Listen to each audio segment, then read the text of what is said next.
तुम्हारी हो छत्तीसगढ़ी लोकगीत लोक संगीत देखे और सुने बर हमारे चैनल लकी स्टूडियो सलोनी ला सब्सक्राइब करो, वीडियो ला लाइक करो, शेयर करो। धन्यवाद।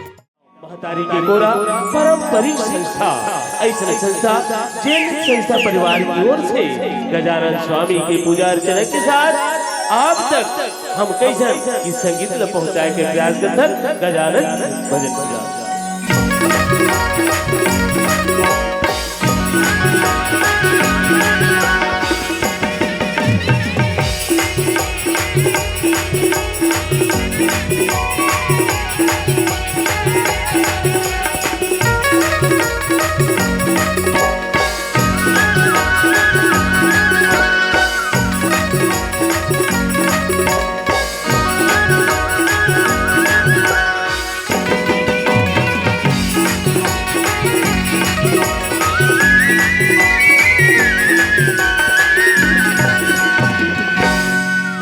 जय हो गणपति महाराज शरण में हो विघ्न हरो। जय हो गणपति महाराज शरण में हो विघ्न हरो। ये विघ्न हरो जी विघ्न हरो, विघ्न हरो जी विघ्न हरो। ये विघ्न हरो जी विघ्न हरो, विघ्न हरो जी विघ्न हरो। ये विघ्न हरो जी विघ्न हरो। जय हो जय हो, जय हो जय हो गणपति महाराज शरण में हो विघ्न हरो। जय हो गणपति महाराज शरण में हो विघ्न हरो।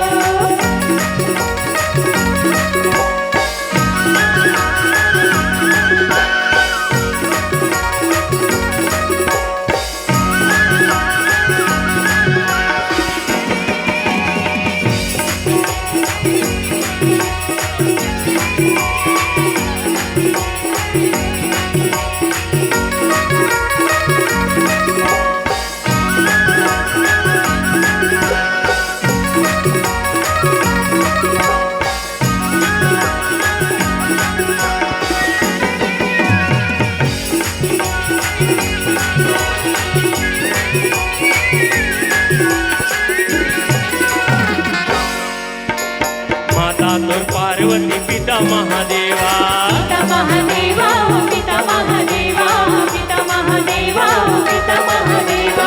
तुमरी तुमर के करो मैं तुर सेवा, करो तुर सेवा, करो तुर सेवा, करो तुर सेवा, करो तुर सेवा।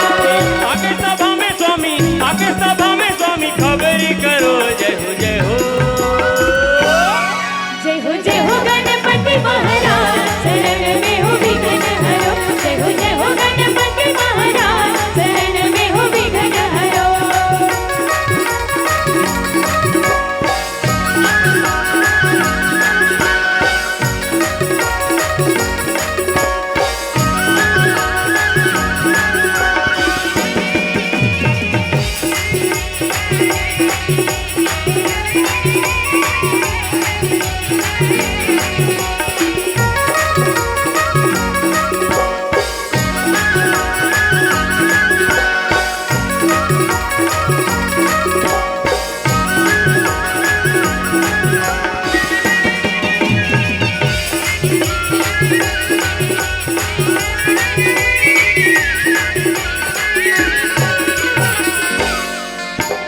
सख नहीं ये होम धूप, सख नहीं ये सेवा,